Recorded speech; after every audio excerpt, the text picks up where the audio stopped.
मांदर ढोलक झांझ की धुन। मुखड़ा आज मोर आंगन गूंजत है बाजत है बाजारे। आइस बिहाव के सुहाग रात सज गे घर दुआरा रे। नाचत गावत संगवारी मन खुशियां बरसे भारी।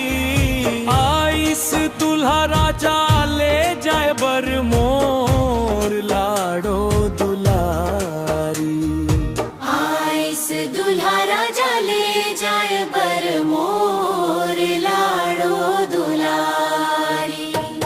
मैया के अंचरा भिंज गे आज खुशियां आंसू मन।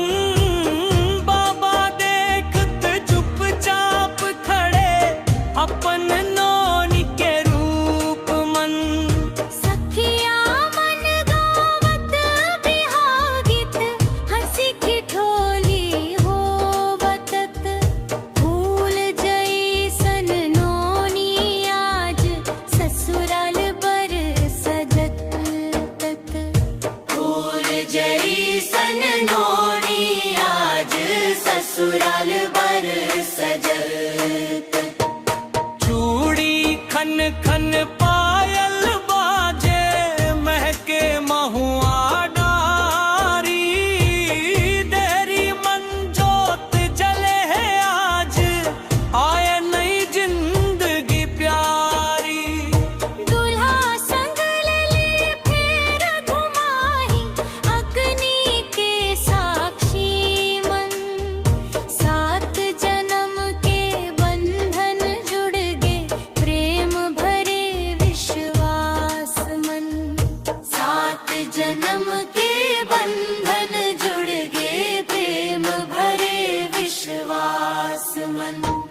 भोजी देवत हंसी ठिठोली ननद कर मस्कारी। गाँव भर के लोगन आइन देखन जोड़ी न्यारी। आशीष देवै सबो मिलके खुश रहे वो दोनों जानी। सुख समृद्धि ले भर जावै नई जिंदगी घानी। सुख समृद्धि ले